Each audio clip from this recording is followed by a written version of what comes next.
बंधु माने पवित्र रथयात्रा उपलक्षे आपण मानकु समस्तंकु मोर हार्दिक शुभेच्छा एवं शुभकामना। आपणकर जदि मिथुन राशि होइथाय तेबे एही भिडियोटी को थरे मात्र शेष पर्यंत निश्चय देखंतु, कारण मिथुन राशिर व्यक्ति विशेष मानकर जीवन एही पवित्र रथयात्रा परठारु बदलिबाको जाउछि, कारण ग्रह नक्षत्र मानकर चलन रे एक बहुत बड़ परिवर्तन हेबाको जाउछि, जहाद्वारा आपणक जीवन रे चलीथिबा समस्त दुख कष्ट एवं समस्यार अंत हेबाको जाउछि एवं पुणी थरे आपणक जीवन को खुशी फेरिबाको जाउछि। पुनर्बार आपणक जीवन रे नूतन सूर्योदय हेबाको जाउछि। तेबे आपणक जीवन रे कोन सब बड़ परिवर्तन हेबाको जाउछि से विषय रे जानिबा पई आपण माने भिडियोटी को स्किप न करी शेष पर्यंत निश्चय देखंतु। एवं आपणकर जदि मिथुन राशि होइथाय तो भिडियोटी को लाइक करी चैनल टी को सब्सक्राइब करी दियंतु। कमेंट बॉक्स रे भक्ति एवं श्रद्धार सहित जय श्री जगन्नाथ निश्चय लिखंतु। तो बंधु माने आसंतु आरंभ करिबा आजिर एही कार्यक्रम, जहा आपणकर जन्म राशि तथा चंद्र राशि उपरे आधारित अटे।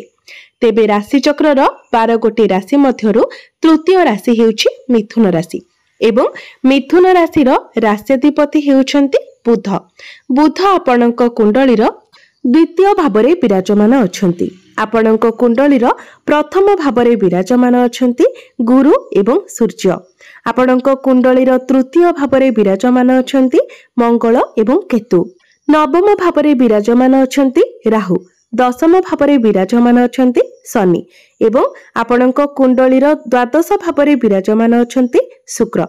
तो सर्वप्रथमे आसंतु जानि नेबा आपणकर स्वास्थ्य किपरि रहिबो एही रथ यात्रा परठारु। तो बंधु माने कुंडलीर प्रथम भावटी होइथाय आपणक स्वास्थ्यर भाव, इम्युनिटी सिस्टम रो भाव एवं आपणक प्रथम भावर अधिपति हेउछंती बुध। बुध आपणकर द्वितीय भावरे बहुत भलो स्थिति रे विराजमान अछंती एवं आपणकर प्रथम भावरे विराजमान अछंती गुरु एवं सूर्य। तो निश्चित भावरे जेहेतु ग्रह मानकर अवस्थिति बहुत भलो रहुछि, तो स्वास्थ्य मध्य आपणकर बहुत भलो रहिबो। आपणकर प्रथम भाव, पंचम भाव एवं नवम भावर अधिपति बहुत भलो स्थिति रे अछंती। आपणक पंचम भावर अधिपति शुक्र आपणकर द्वादश भावरे थिले मध्य शुक्र निजर स्वराशि रे विपरीत राजयोगर निर्माण करूछंती, जहा फल रे आपणकर स्वास्थ्य बहुत भलो रहिबो। जदि पूर्वरु आपणकर किछि स्वास्थ्यगत समस्या रहितिला, कोनोसी प्रकारर भी शारीरिक असुस्थता रहितिला, तेबे से सब वर्तमान दूर होई जिवो। आपण निजको स्वास्थ्यवान अनुभव करिवे। आपणकर इम्युनिटी सिस्टम स्ट्रांग रहिबो। एबे आसंतु जानिबा आपणकर शिक्षा क्षेत्र किपरि रहिबो एही रथ यात्रा परे, विद्यार्थी मानक पई किपरि रहिबो एही रथ यात्रा परर समय। तो बंधु माने कुंडलीर पंचम भावटी होइथाय आपणक शिक्षार भाव। पंचम भावर अधिपति हेउचंती शुक्र। शुक्र आपणकर द्वादश भावरे विराजमान अछंती, निजर स्वराशि रे विराजमान अछंती। राहुंकर नवम दृष्टि आपणकर पंचम भाव उपरे पडुछि। गुरुंकर दृष्टि मध्य आपणकर पंचम भाव उपरको रहुछि। तो बंधु माने एही सबुरे प्रभाव रे आपण निजर शिक्षा क्षेत्र रे किछि परिवर्तन करिबा पई चेष्टा करिवे। गुरुंकर दृष्टि जेहेतु आपणकर पंचम भाव उपरे रहुछि, तेणु आपणक मध्यरे ज्ञान बहुत भलो रहिबो। आपण ज्ञानवान हेबे। आपणकर मैनेजमेंट स्किल्स मध्य बहुत भलो रहिबो, कारण गुरु हेउछंती ज्ञानर कारक ग्रह एवं गुरुंकर दृष्टि आपणकर पंचम भाव उपरको रहुछि। एहा व्यतीत राहुंकर दृष्टि मध्य आपणकर पंचम भाव उपरको रहुतिबा हेतु आपणकर माइंड शार्प हेबो। आपणक मध्यरे कैचिंग पावर मध्य भलो रहिबो। प्रत्येकटा जिनिस को आपण बहुत भलो भाबरे बुझी पारिबे, खूब शीघ्र मने रखि पारिबे एवं ए सबु आपणकर पाठ पढ़ा को आहुरी अधिक मजबूत बनाइबो। अर्थात आपणकर शिक्षा एही रथ यात्रा परठारु बहुत भलो रहिबो। तो आपणक पंचम भावर अधिपति शुक्र द्वादश भावरे जेहेतु विराजमान अछंती, तेणु जो विद्यार्थी माने विदेश यात्रा करिबा पई चाहुथिले, विदेश रे रही पाठ पढ़ापढ़ी करबाको चाहुथिले किंबा दूर जागारे आपण पाठ पढ़ापढ़ी करबाको चाहुथिले, सेथिरे मध्य आपण सफल हेबे। पाठ पढ़ा को नै आपण किछि भलो डिसिजन मध्य नै पारंती। यह व्यतीत जदि एही रथ यात्रा परे आपणकर किछि फॉर्म फिलअप करिवार अछि किंबा एडमिशन करिवार अछि, सेथि पय मध्य समय बहुत भलो रहिबो। एवं आपणकर जदि किछि एग्जाम अछि कॉम्पिटिटिव एग्जाम अछि सेथिरे मध्ये आपण सफल हेबे। एबे आसंतु जानिबा आपणकर प्रेम जीवन किपरि रहिबो एही रथ यात्रा परठारु। तो बंधु माने कुंडलीर पंचम भावटी आपणकर शिक्षार भाव हेबा सहित पंचम भावटी मध्ये होइथाय आपणक प्रेम जीवनर भाव। तो आपणक पंचम भावर अधिपति हेउछंती शुक्र। शुक्र आपणकर द्वादश भावरे विराजमान अछंती एवं आपणकर प्रथम भावर अधिपति बुध आपणकर द्वितीय भावरे विराजमान अछंती। तो ग्रह मानकर स्थिति बहुत भल थिबा कारणरू आपणकर प्रेम जीवन मध्ये एही रथ यात्रा परठारु बहुत भल रहिबो। बुध जेहेतु आपणकर द्वितीय भावरे विराजमान अछंती बाणी भावरे विराजमान अछंती एवं बुध हेउछंती बाणीर कारक ग्रह। तेणु आपणकर बाणी रे एक अट्रैक्टनेस आसीबो। आपणकर कथा द्वारा आपणकर पार्टनर आपणक आडको अधिक आकर्षित हेबे। आपणक मध्यरे जदि पूर्वरु कोनोसी प्रकारर मनांतर मतांतर रहिथिला कोनोसी प्रकारर मिसअंडरस्टैंडिंग थिला तो आपण निजर कथा द्वारा ही से सबको समाधान करितेबे। तो एही रथ यात्रा परठारु आपणकर प्रेम जीवन बहुत भल रहिबो। जो माने कोनोसी रिलेशनशिप रे नथिले एही रथ यात्रा परे आपणकर कोनोसी नुवा रिलेशन बनिबार मध्ये बहुत अधिक संभावना रहुछि। एबे आसंतु जानिबा आपणकर वैवाहिक जीवन किपरि रहिबो एही रथ यात्रा परे। तो बंधु माने कुंडलीर सप्तम भावटी होइथाय आपणक वैवाहिक जीवनर भाव। आपणक सप्तम भावर अधिपति हेउछंती देवगुरु बृहस्पति। गुरु आपणकर प्रथम भावरे विराजमान अछंती एवं प्रथम भावरे रही गुरु सप्तम दृष्टि रे आपणकर सप्तम भाव को देखुछंती। पूर्वरु गुरु आपणकर द्वादश भावरे थिले जहा फलरे आपणकर वैवाहिक जीवन रे किछि ना किछि समस्या सृष्टि हेउथिला। आपणक जीवन साथींकर स्वास्थ्य रे मध्ये किछि समस्या देखा देउथिला। मात्र वर्तमान गुरु आपणकर प्रथम भावरे अछंती बहुत भल स्थिति रे अछंती। तो निश्चित भावरे वर्तमान आपणकर वैवाहिक जीवन सुखमय हेबो। आपणक भितरे अंडरस्टैंडिंग भल रहिबो। आपण परस्पर को बहुत भल भावरे बुझी पारिबे एवं प्रत्येक क्षेत्र रे आपण परस्पर को सपोर्ट करिवे। यह व्यतीत आपणक जीवन साथींकर पर्सनल एवं प्रोफेशनल लाइफ रे मध्ये ग्रोथ आसीबो। स्वास्थ्य रे उन्नति आसीबो। एबे आसंतु जानिबा सबुठारु गुरुत्वपूर्ण विषय वस्तु आपणकर भाग्य कैरियर एवं व्यापार वाणिज्यर स्थिति किपरि रहिबो एही रथ यात्रा परठारु।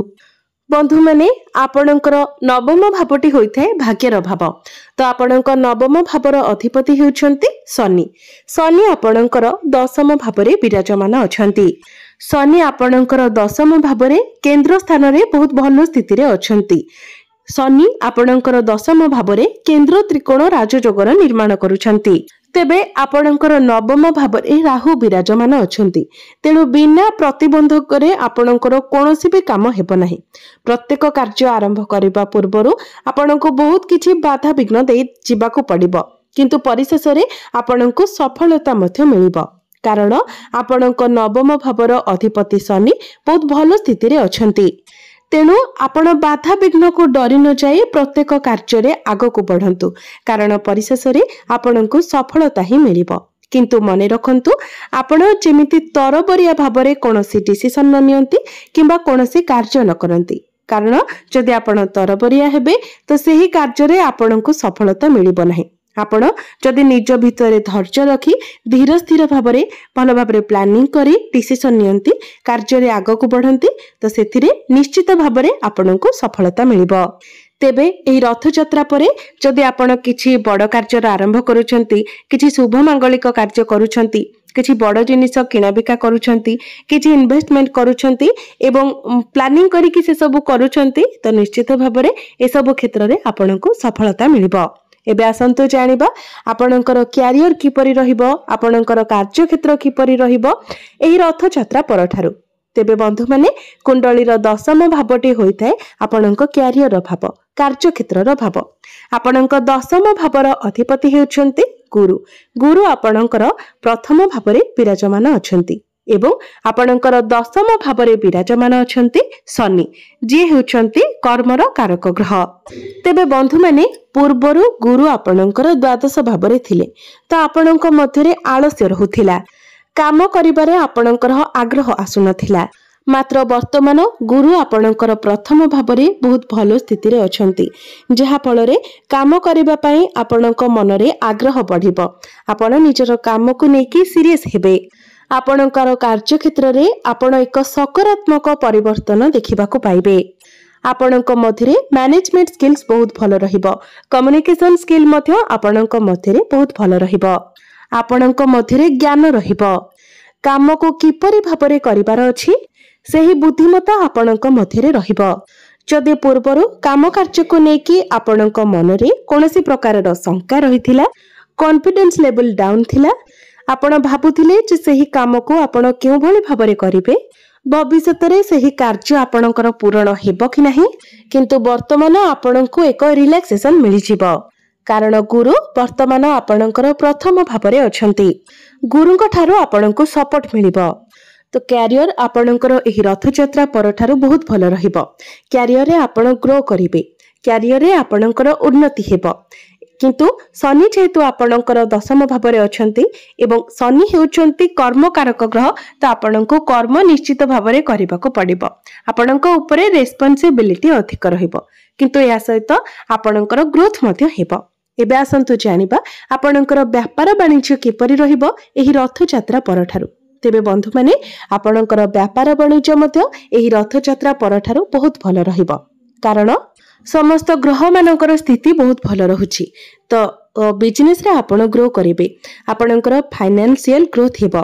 डेली इनकम बढ़िबो। बिजनेस को जदि आपण आगो को बढ़ांती सेथिरे मध्य आपणको सफलता मिलिबो।